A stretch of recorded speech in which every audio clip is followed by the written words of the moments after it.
Students, बेटा हमारा जो टॉपिक कल हमने स्टार्ट किया था issue of debenture as a collateral security, उसकी थ्योरी मैंने बताई थी, एक दो क्वेश्चंस भी मैंने आप लोगों को करवाए थे, उसी को हम लोग कंटिन्यू करने जा रहे हैं। तो देखिए लास्ट क्लास में हम लोगों ने इलस्ट्रेशन 21 तक किए थे। अब उसके बाद इसका नेक्स्ट क्वेश्चन देखिए, इलस्ट्रेशन नंबर 22।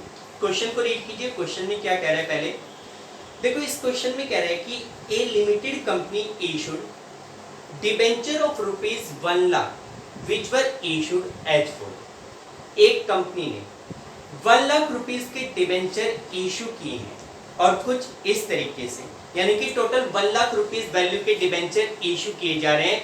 और वो किस तरीके से इशू किए जा रहे हैं? For cash at 90% rupees 50,000। देखो ये कह रहे हैं कि 50,000 रुपीज के डिबेंचर तो ऐसे हैं जिनको आपने 90% कैश, यानी कि एक तरीके से 10% डिस्काउंट के ऊपर, 10% डिस्काउंट कितना हो गया? 5,000। तो 90% अमाउंट कितना बनेगा? 45,000।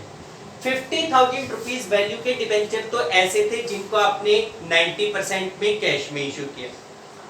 For creditor for rupees 20,000 capital expenditure in satisfaction of his claim 25,000। ध्यान से समझो इस लाइन का मतलब क्या है। देखो इसमें ये कह रहे हैं कि क्रेडिटर है 20,000 रुपीज का in satisfaction of capital expenditure claim, यानी कि कोई बंदा, क्रेडिटर मतलब जो हमारे पैसे मांगता है, कोई बंदा हमारे 20,000 रुपए मांगता है जिसके साथ हमने 20,000 का कोई कैपिटल एक्सपेंडिचर किया था।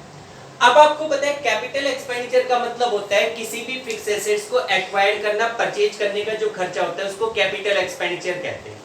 तो आपने एक तरीके से 20,000 रुपीज की कोई फिक्स एसेट्स खरीदी और उसका जो क्रेडिटर था, जो वेंडर था, जो आपके पैसे मांगता था, उसको आपने 25,000 रुपीज के डिबेंचर दिए। मांगता था 20,000 रुपए, डिबेंचर कितने के दे रहे हो? 25। तो यहाँ पे 5,000 क्या कहलाएगा? डिस्काउंट कहलाएगा। और to bank for a loan of rupees 15,000 as collateral security 25,000। 25,000 रुपए की डिबेंचर आपने बैंक वालों को दिया 15,000 रुपए के लोन की कोलेटरल सिक्योरिटी के रूप में, यानी कि आपने बैंक से कोई 15,000 रुपीज का लोन लिया, उस लोन की कोलेटरल सिक्योरिटी के रूप में आपने 25,000 रुपीज के क्या इशू कर दिए? डिबेंचर। इस तरीके से आपने टोटल 1 लाख रुपए के डिबेंचर इशू किए। अब आपसे कह रहे हैं कि pass journal entry for the first year only, it is the policy of the company to write off all capital losses in the first year itself. देखो कंपनी की पॉलिसी है कि जितने भी कैपिटल लॉस होंगे उनको पहले साल में ही राइट ऑफ करना है। तो देखो इसमें एंट्री करते हैं। सबसे पहले डिफरेंट क्वेश्चंस के लिए आपको एंट्रीज करनी है डिफरेंट केसेस में। इलस्ट्रेशन 22 जर्नल फॉर्मेट तो आप लोग बना लें। देखो ये 3 अलग अलग केसेस हैं, आपको अलग अलग केसेस की एंट्री करनी है। सबसे पहले आप 50,000 रुपीज के डिबेंचर 90% में इशू कर रहे हो, यानी कि आपको 45,000 रुपीज मिलेंगे। ठीक है, 5,000 का क्या हो गया? डिस्काउंट। अच्छा यहाँ पे कोई एप्लीकेशन अलॉटमेंट फर्स्ट कॉल नहीं है, सारा पैसा एक सिंगल कॉल में मंगवाया जा रहा है। तो आपकी फर्स्ट एंट्री क्या बनेगी? फर्स्ट केस में पहली एंट्री बनेगी बैंक अकाउंट डेबिट टू, क्या डिबेंचर के साथ कोई परसेंटेज है? नहीं। Bank account debit to debenture application and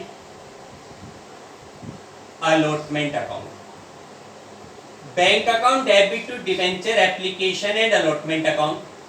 कितने पैसे मिलेंगे? 90%। तो 50,000 का 90% 45,000 रुपीज होता है। Application money receive, application money receive. इसके बाद आप इस पैसे को ट्रांसफर करेंगे तो आपकी नेक्स्ट एंट्री क्या बनेगी? Debenture application and allotment account debit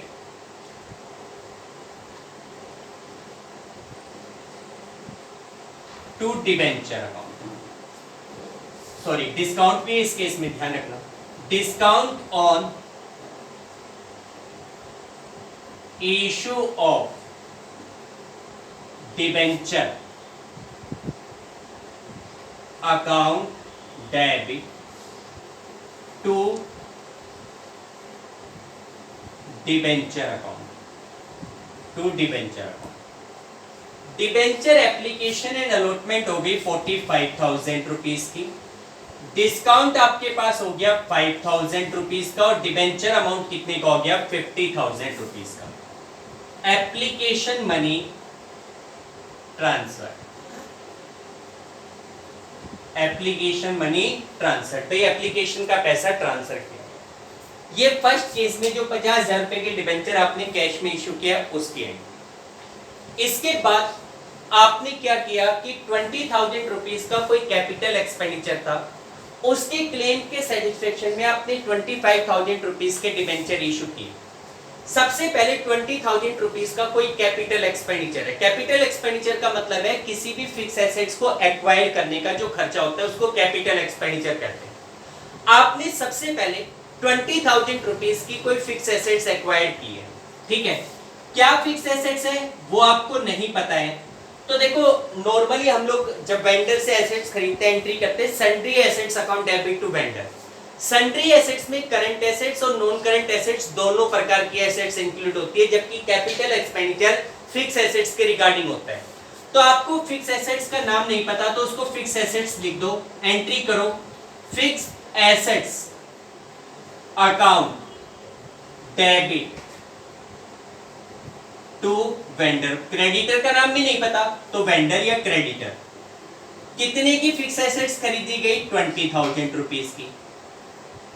purchase of fixed assets, purchase of fixed assets, आपने कोई फिक्स एसेट्स खरीदी.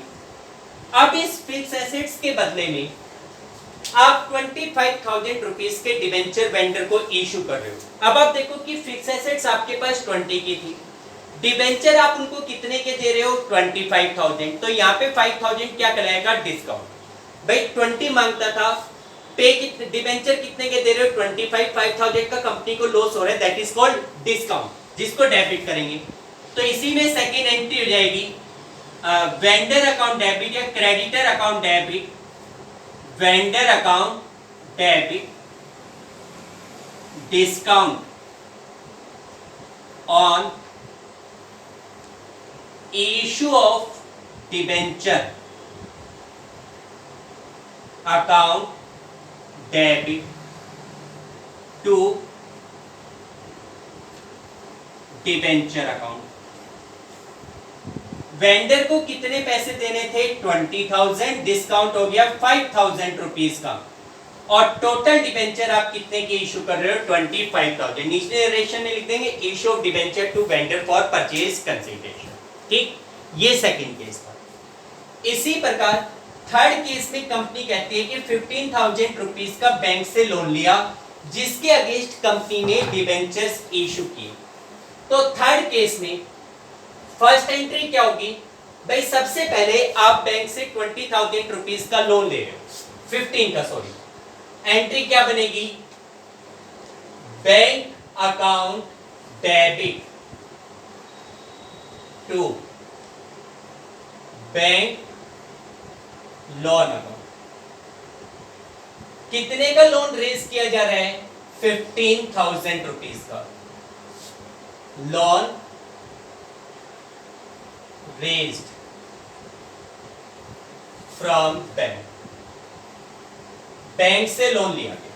ठीक, अब आप देखो बैंक से 15,000 रुपीज का लोन लेने के बाद आप उनको 25,000 रुपीज के डिबेंचर दे रहे हो एज ए कोलेटरल सिक्योरिटी. तो कल ही बताया था कि जब कोलेटरल सिक्योरिटी के रूप में आप लोन प्रोवाइडर को डिबेंचर देते हो तो एंट्री कर भी सकते हो और नहीं भी, लेकिन मैंने बताया था करने वाली एंट्री का केस आपको फॉलो करना है. तो उसमें हम डिबेंचर इशू करेंगे तो एंट्री क्या बनेगी debenture suspense account debit to debenture. तो इसी में सेकंड एंट्री बनेगी डिबेंचर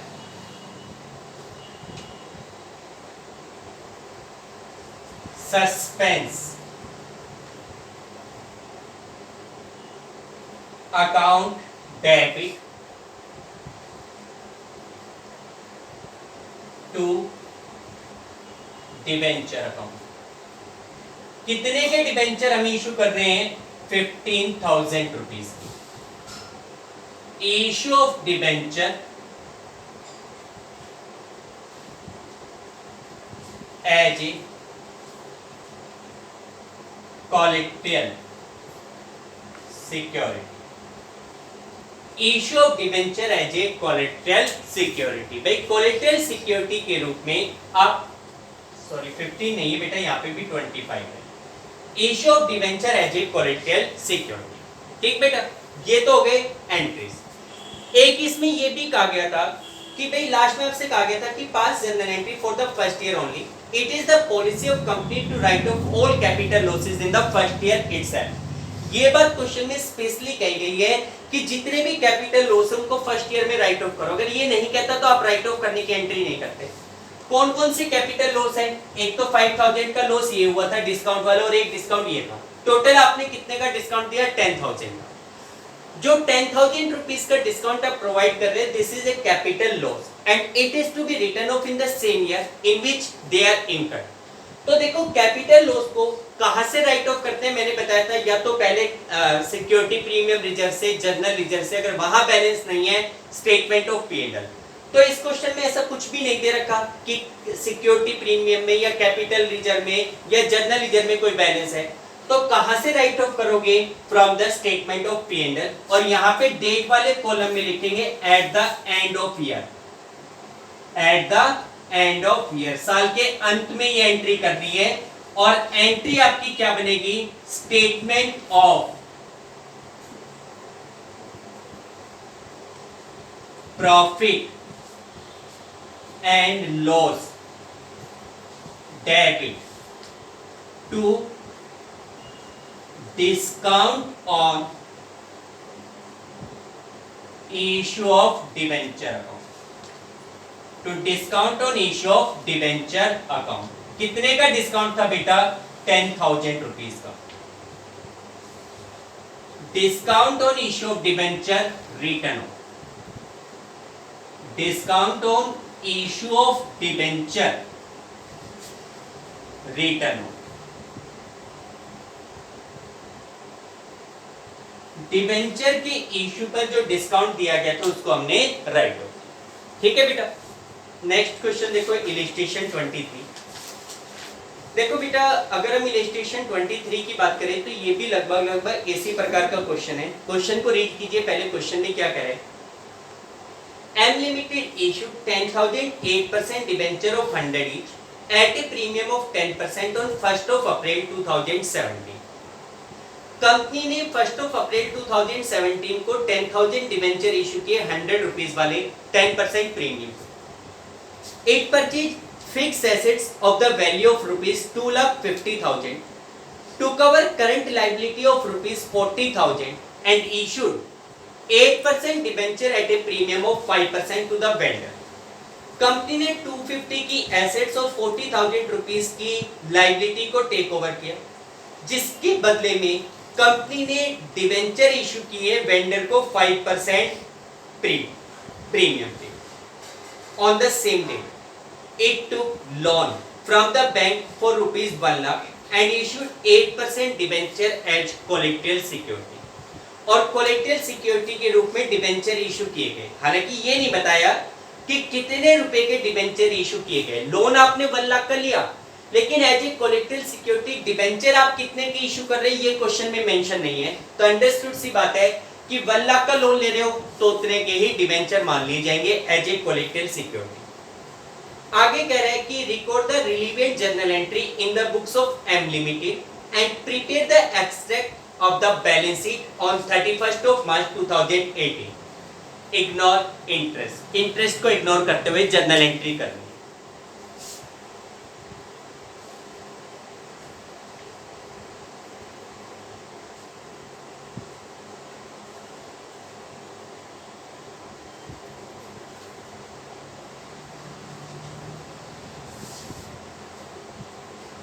देखो बेटा, सबसे पहले इस क्वेश्चन में कहा गया है कि 1st of April 2017 को कंपनी ने 10,000 डिबेंचर इशू किए 100 रुपीज वाले 10% प्रीमियम पे। 1 अप्रैल 2017। 10,000 डिबेंचर 100 के हिसाब से 10 लाख और 10% के हिसाब से 1 लाख, तो उसके ऊपर प्रीमियम। तो सबसे पहले एप्लीकेशन पे टोटल कितना अमाउंट आपको रिसीव होगा? 11 लाख रुपीस। तो आपकी फर्स्ट एंट्री क्या बनेगी? Bank account debit to debenture application and allotment account. Total application पे आपको 11 लाख रुपीस मिलेंगे। फिर आप इस पैसे को ट्रांसफर करोगे, शायद इसमें रेट भी दी गई है डिबेंचर की 8%, तो यहाँ पे 8% लिख देना, नरेशन लिख देना, एप्लीकेशन मनी रिसीव, एप्लीकेशन का पैसा आपको रिसीव हो, ठीक। इसके बाद आप इस पैसे को ट्रांसफर करोगे तो 11 लाख रुपीस में से 10 लाख रुपीस तो है डिबेंचर के और 1 लाख रुपीस है सिक्योरिटी प्रीमियम रिजर्व की। तो आपकी नेक्स्ट एंट्री क्या बनेगी? 8% debenture application and allotment account debit to 8% debenture account and to security premium reserve account, to security premium reserve. बेटा एप्लीकेशन एंड अलॉटमेंट के 11 लाख रुपीस हैं, जिसमें से 10 लाख रुपीस तो हो गए डिबेंचर के और 1 लाख रुपीस हो गए सिक्योरिटी प्रीमियम रिजर्व में। यहाँ पे लिख देंगे एप्लीकेशन मनी ट्रांसफर, एप्लीकेशन के पैसे को आपने ट्रांसफर किया, ठीक। ये हमारा फर्स्ट केस था। अब ये कह रहा है कि it purchase fix assets of value of 250 and to cover current liability of 40,000। इसके बाद इसी डेट को कंपनी ने 2,50,000 रुपीस की फिक्स एसेट्स और 40,000 की करंट लायबिलिटी को टेक ओवर किया। कितने में नहीं बता रखा, तो परचेज कंसीडरेशन कैसे डिसाइड होता है? एसेट्स माइनस में लायबिलिटी। 250 की एसेट्स है, 40 की लायबिलिटी, तो 210 क्या बन जाएगा? Purchase consideration. अच्छा, एसेट्स में इसने कहा है, हम लोग नॉर्मली लिख देते हैं सन्ड्री एसेट्स, लेकिन इस क्वेश्चन में देखो ध्यान से, इसमें फिक्स एसेट्स वर्ड यूज किया गया, लायबिलिटी के लिए करंट लायबिलिटी वर्ड यूज किया गया, तो आप वो नाम ही यूज करेंगे। आपकी एंट्री बनेगी fixed assets account debit, liability को टेक ओवर किया गया है तो टू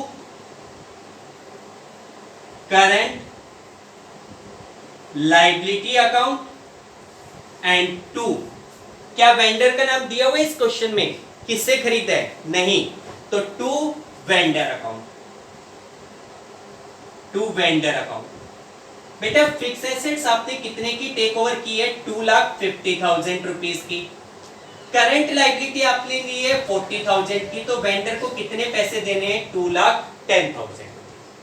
अब वेंडर को हमें 2,10,000 रुपीस पे करने, इसके बदले में हमने डिबेंचर इशू किए हैं 5% प्रीमियम पे। हालांकि इस केस में अमाउंट नहीं बता रखा कि डिबेंचर कितने का है, लेकिन ऊपर 100 का, तो यहाँ भी 100 का मानते हैं। 100 रुपीस का डिबेंचर, 5 रुपीस प्रीमियम, 105 में इशू करोगे, 105 के हिसाब से 2,000 डिबेंचर बनेंगे। 2,000 डिबेंचर 100 रुपीस के हिसाब से 2 लाख के तो डिबेंचर, और 5 रुपीस के हिसाब से 10,000 रुपीस का क्या हो जाएगा? Security premium reserve. वेंडर को डिबेंचर इशू करो सेम डेट को, एंट्री बनेगी vendor account debit to 8% debenture account और to security premium reserve account, to security premium reserve. Vendor को कितने पैसे देने? 2,10,000। डिबेंचर हमारे पास कितने के हो गए? 2 लाख रुपीस के, और सिक्योरिटी प्रीमियम रिजर्व कितने का हो गया? 10,000 रुपीस का। इशू ऑफ, नीचे नरेशन में लिख देंगे issue of 2,000 debenture to vendor for purchase consideration, ठीक। इसके बाद आगे कहता है on the same day it took loan from bank for ₹1 lakh. देखिए इसी डेट को कंपनी ने बैंक से 1 लाख रुपए का लोन लिया, 1 अप्रैल को। बैंक से 1 लाख रुपीस का लोन लिया जिसके अगेंस्ट कंपनी ने डिबेंचर इशू किए एज ए कोलेक्टेड सिक्योरिटी। पहले तो आप बैंक से 1 लाख रुपीस का लोन लो, लोन लेने की एंट्री क्या बनेगी, bank account debit to bank loan account.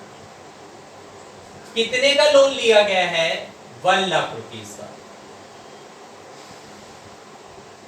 Loan raised from bank, bank से लोन लिया। अब इस लोन के अगेंस्ट कंपनी ने कोलेक्टेड सिक्योरिटी के रूप में डिबेंचर इशू किए, कितने के बताया नहीं है, तो ये अंडरस्टूड है कि 1 लाख का लोन है तो 1 लाख के ही debenture as a collected security issue किए गए होंगे। तो उसमें हम लोग एंट्री क्या करेंगे, सेम डेट को, debenture suspense account debit to debenture, debenture suspense account debit to debenture account, issue of debenture as a collected security. ठीक है बेटा, ये इसका अकाउंटिंग ट्रीटमेंट है। बैलेंस शीट आप बना के देखेंगे, काफी बना चुके हैं इसके क्वेश्चंस। ठीक है, नेक्स्ट क्वेश्चन देखो, इलस्ट्रेशन 24।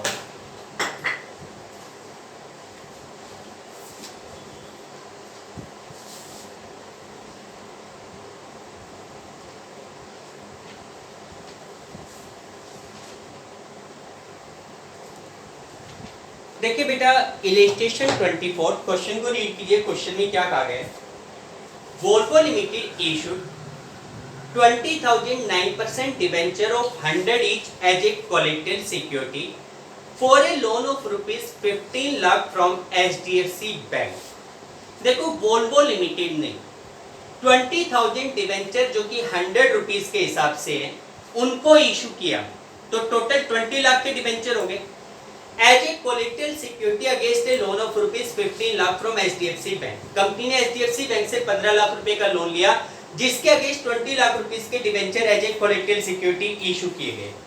आगे, company was unable to repay the loan on which interest payable was 50,000। देखो ये कह रहा है कि कंपनी ड्यू डेट के ऊपर 31 मार्च 2019 को लोन की पेमेंट नहीं कर पा रही जिसके ऊपर 5 लाख रुपीस का इंटरेस्ट भी बनता है। अब ये कह रहे हैं कि HDFC bank on 31 March 2019 exercise the right vested in it by way of debenture being issued as collateral security। देखो ये क्या कह रहा है कि भाई HDFC बैंक ने डिबेंचर्स के ऊपर अपना जो राइट था उस राइट को यूज किया जो as a collected security issue किए गए थे। भाई डिबेंचर को जो कोलेक्टेड सिक्योरिटी के रूप में इशू किया गया था उसके ऊपर अपने जो राइट बनते थे उन राइट को HDFC बैंक ने यूज कर लिया। अब ये कह रहे हैं pass journal entry in books of Volvo limited as on 31 March 2019। केवल 31 मार्च 2019 की एंट्री करनी है जिस डेट को कंपनी ने HDFC बैंक ने अपने राइट यूज किए। बैंक से लोन लिया, बैंक टू लोन एंट्री नहीं करनी। डिबेंचर को कोलेक्टेड सिक्योरिटी के रूप में इशू किया गया था, डिबेंचर सस्पेंस टू डिबेंचर, वो एंट्री नहीं करनी। केवल 31 मार्च को HDFC बैंक डिबेंचर को टेक ओवर करने की जो एंट्रीज करेगा वो एंट्रीज आपको करनी। तो देखो उसमें क्या एंट्री होगी, देखो बुक के अकॉर्डिंग ना चले बल्कि थोड़ा सा ध्यान से समझो। जर्नल में सबसे पहले देखो भाई 15 लाख रुपए का लोन था, 5 लाख रुपए का 31 मार्च 2019 को आउटस्टैंडिंग इंटरेस्ट था, ड्यू था, मिला नहीं था। अब देखो क्या होता है कि जैसे इंटरेस्ट ड्यू होता है आप एंट्री करते हो interest account debit to outstanding interest जो एज ए लायबिलिटी शो किया जाता है। ठीक है, अगर आपका अब यहाँ पे तो बैंक की एक पॉइंट ऑफ व्यू से आपको एंट्री करनी, बैंक को आउटस्टैंडिंग इंटरेस्ट लेना है। ठीक है भाई, बैंक के लिए आउटस्टैंडिंग इंटरेस्ट एक प्रकार की एसेट्स थी जो उसको कस्टमर से लेना था।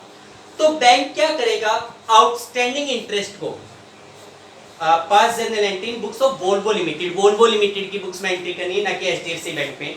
देखो आपको आउटस्टैंडिंग इंटरेस्ट देना है, कितने का? 5 लाख का, जो आपकी लायबिलिटी है, आप पे नहीं कर रहे, तो फिलहाल ये जो आउटस्टैंडिंग इंटरेस्ट है इसको लोन में कन्वर्ट करो। आपकी बुक में ये एंट्रीज नहीं दे रखी, आप कैसे करोगे? सबसे पहले आपका जो 5 लाख रुपीस का इंटरेस्ट था, उस इंटरेस्ट को आप लोन में कन्वर्ट कर लो, क्योंकि वो भी अब कंपनी का लोन ही माना जाएगा। भाई 15 लाख का लोन है, प्लस में 5 लाख इंटरेस्ट के, इंटरेस्ट को भी आउटस्टैंडिंग इंटरेस्ट को लोन में कन्वर्ट करो। तो 31 मार्च 2019 की आपकी फर्स्ट एंट्री क्या हो जाएगी? Outstanding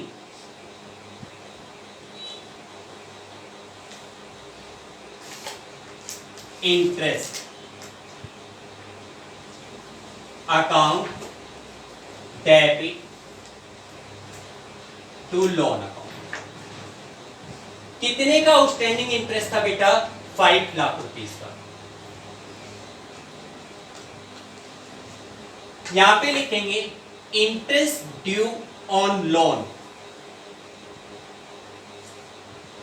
transfer to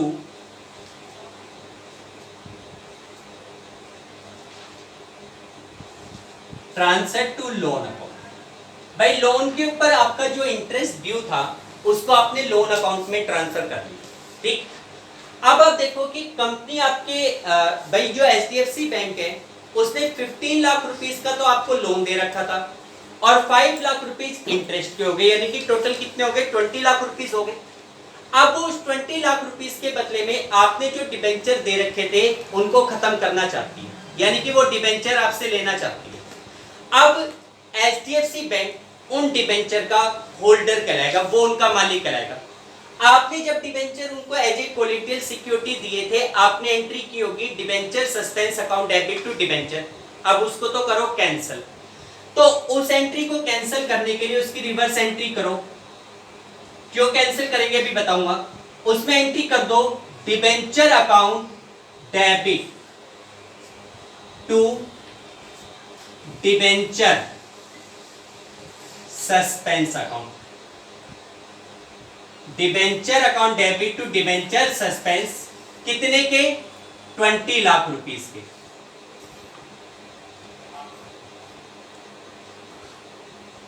for cancellation of debenture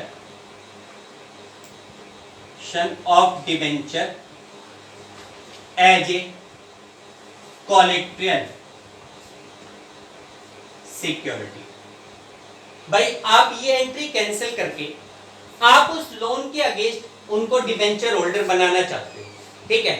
अब क्या हो गया कि आपने एक तरीके से उनसे वो डिबेंचर वापस ले ली। अब बात आती है कि भाई उस लोन का सेटलमेंट कैसे करो। उस लोन के अगेंस्ट एचडीएफसी बैंक डिबेंचर में अपना जो राइट है वो यूज करना चाहता है, यानी कि अब उस लोन के अगेंस्ट, लोन के बदले में आप उन लोगों को क्या दे रहे हो? डिबेंचर दे रहे हो। तो लोन का कौन सा बैलेंस है? क्रेडिट, इसको तो खत्म करके कर दो डेबिट। डिबेंचर आज आपके मार्केट में आ गए, क्योंकि वो मार्केट में ट्रेडेड हो सकते हैं, तो डिबेंचर को कर दो क्रेडिट। 31 मार्च 2019 को आपकी एंट्री हो जाएगी loan account debit to debenture account. Loan account debit to debenture account. Right in debenture vested by HDFC bank. Right in debenture या HDFC bank to cover the debenture against their loan. HDFC bank ने अपने loan के against company से क्या ले लिए? Debenture. ठीक है बेटा, क्लियर। तो इस तरीके से अगर कोई डिबेंचर कोलेटरल सिक्योरिटी के रूप में दिए जाएं तो उनके ऊपर कंपनी अपना राइट यूज कर सकती है if the company is unable to make the payment of loan and interest on date. ठीक, तो देखो बेटा ये हमारे पास टॉपिक था, हमारा कंप्लीट हो गया, issue of debenture as a collateral security. ठीक, अब हम लोग नेक्स्ट टॉपिक के ऊपर मूव करते हैं, that is redemption of debenture.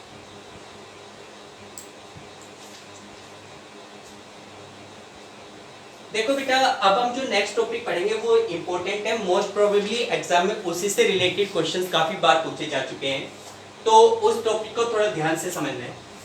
देखो बेटा हमारा जो नेक्स्ट टॉपिक है, इस टॉपिक का नाम है रिडेम्पशन ऑफ डिबेंचर, डिबेंचर्स को रिडीम करना, रिडेम्पशन ऑफ डिबेंचर, डिबेंचर को रिडीम करना। देखो बेटा डिबेंचर क्या है, आपको पता है कि एक कंपनी जब पब्लिक से लोन लेती है तो उस लोन के अगेंस्ट एक सिक्योरिटी के रूप में कंपनी डिबेंचर इशू करती है, यानी कि debentures is a written document which is the acknowledgement of a डेब्ट रेज्ड फ्रॉम द पब्लिक, यानी कि कंपनी के द्वारा पब्लिक से जो लोन लिया जा रहा है उस लोन के प्रूफ के रूप में, उस लोन की एक्नॉलेजमेंट के रूप में कंपनी के द्वारा डिबेंचर इशू किए जाते हैं। ठीक है, अब देखो कंपनी ने मार्केट में डिबेंचर इशू किए या पब्लिक से लोन लिया जिसके बदले में उनको डिबेंचर दे दिए। एक बात सोच के देखो कि अगर आप किसी बैंक से, पब्लिक से, फाइनेंशियल इंस्टीट्यूशन से या कहीं से भी किसी भी प्रकार का लोन लेते हो तो after the certain time period you have to make the payment of that loan, आपको उस लोन की पेमेंट करनी पड़ेगी, ये सर्टेन। ठीक है ना, इवन नॉर्मली जैसे हम लोग भी किसी से पैसा उधार लेते हैं, यार 500 रुपये उधार दे दो, 500 उधार दे दो, कल पेमेंट कर देंगे। जब आप पैसा उधार लेते हो उसी टाइम लोन प्रोवाइडर को आप ये प्रॉमिस करते हो कि आफ्टर सर्टेन टाइम पीरियड किस डेट को, किस कंडीशन के अकॉर्डिंग आप उनको उनका पैसा वापस लौटाओ। यही बात कंपनियों पे अप्लाई होती है। कोई भी कंपनी मार्केट में जब डिबेंचर इशू करती है उसी समय होल्डर को ये बताया जाता है कि आज से कितने साल के बाद और किस कंडीशंस के अकॉर्डिंग हम आपको आपका पैसा वापस लौटाएंगे। कंपनी के द्वारा जब डिबेंचर्स होल्डर को उनका पैसा वापस लौटाया जाता है that is called redemption of debenture. Even हम लोगों ने पढ़ा भी है कि कोई भी कंपनी 10 साल से ज्यादा टाइम पीरियड के डिबेंचर मार्केट में इशू नहीं कर सकती। इंफ्रास्ट्रक्चर कंपनी के केस में ये 30 इयर्स का टाइम पीरियड है।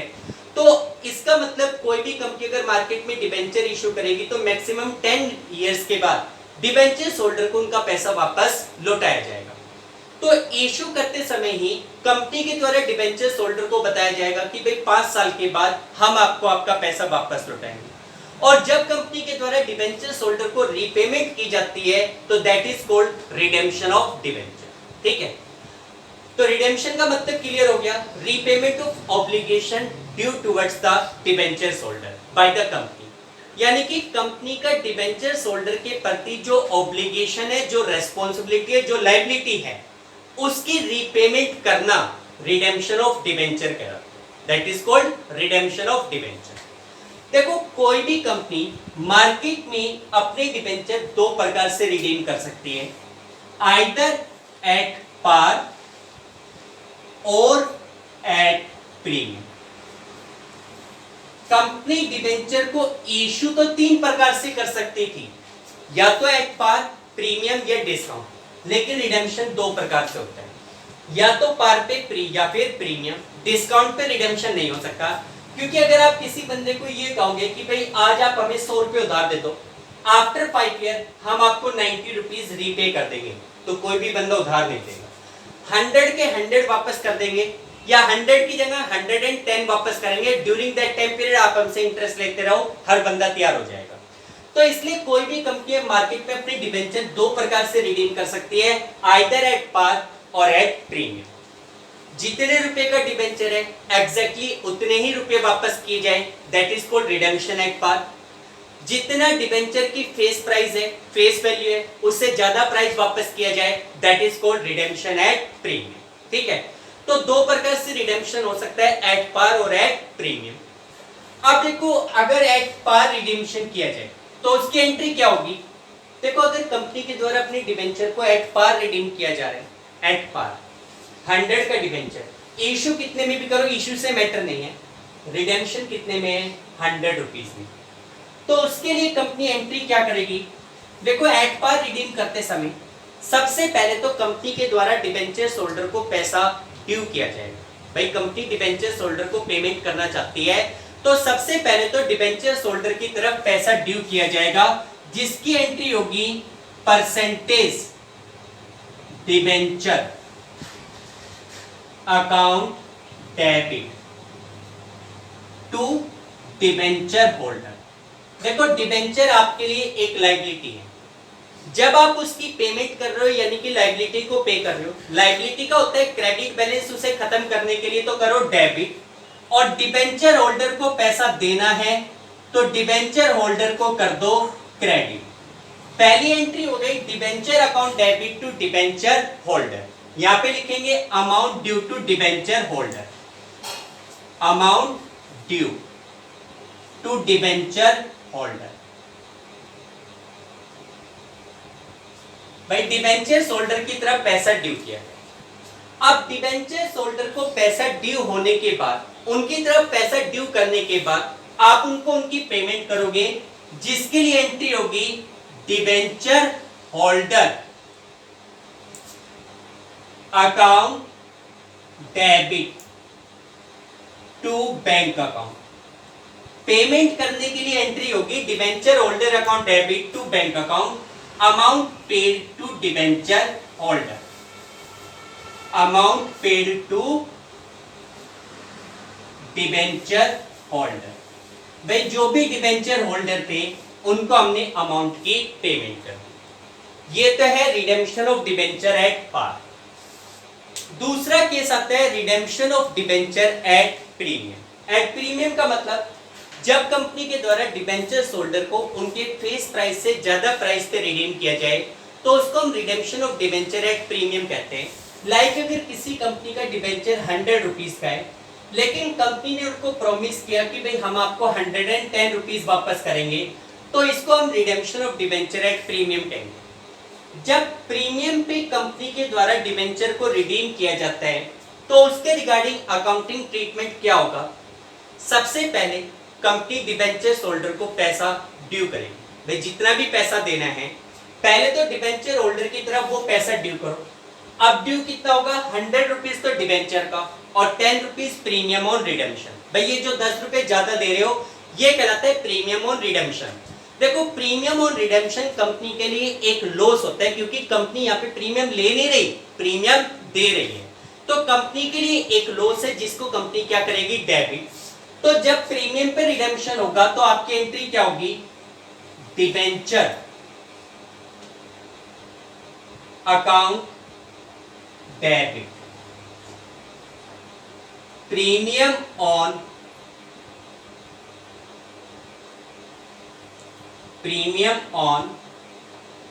redemption of debenture account debit, premium on redemption of debenture account debit to debenture holder, to debenture holders account। जैसे डिबेंचर कितने रुपए के हैं? 100 रुपीज के, प्रीमियम है 10 रुपीज का, और डिबेंचर होल्डर की तरफ कितना पैसा ड्यू हो जाएगा? 110। यहां पे तो लिखोगे amount due to debenture holder, amount due to debenture holder. भाई जो डिबेंचर होल्डर्स थे उनकी तरफ आपने अमाउंट ड्यू कर दिया। अमाउंट ड्यू होने के बाद आप डिबेंचर होल्डर को पेमेंट करोगे कितने की? 110। तो उसके बाद आपकी एंट्री सेम हो जाएगी debenture holder account debit to bank. Payment के लिए क्या एंट्री होगी? Debenture holder account debit to bank. ठीक है बेटा, तो ये हमारे पास एंट्रीज पास की जाएगी at the time of redemption of debenture, जब कंपनी के द्वारा अपने डिबेंचर को रिडीम किया जाता है। अब देखो रिडेम्पशन ऑफ डिबेंचर एक्चुअल में नेक्स्ट चैप्टर, आपका जो नेक्स्ट चैप्टर उस चैप्टर का नाम है रिडेम्पशन ऑफ डिबेंचर, और ये चैप्टर है इशू ऑफ डिबेंचर। तो इस चैप्टर में आपको रिडेम्पशन को प्रेफर नहीं करना, रिडेम्पशन की एंट्रीज नहीं करनी, एंट्रीज केवल किसकी करनी है? Issue of debenture. लेकिन इशू ऑफ डिबेंचर की एंट्री के साथ साथ redemption of entries, redemption of debenture की कंडीशन मैटर करती है। जब कंपनी डिबेंचर इशू करेगी उस समय डिबेंचर होल्डर को बताया जाएगा कि फ्यूचर में किस डेट को और किस कंडीशंस के साथ हम आपको रिडेम्पशन करेंगे, आपका पैसा वापस लौटाएंगे। तो फ्यूचर में जो रिडेम्पशन की कंडीशंस होती है वो इशू की कंडीशंस को अफेक्टेड करती है, इसलिए ये एंट्री बताई गई है। ठीक है, इसका इशू की एंट्री पे क्या इफेक्ट पड़ेगा इसके टॉपिक हम लोग नेक्स्ट क्लास में डिस्कस करेंगे। तो आज के लिए आप लोग इन्हीं एंट्रीज को कीजिए, कोलैटरल सिक्योरिटी के क्वेश्चन सॉल्व कीजिए। ठीक है बेटा, okay, thank you, have a nice day.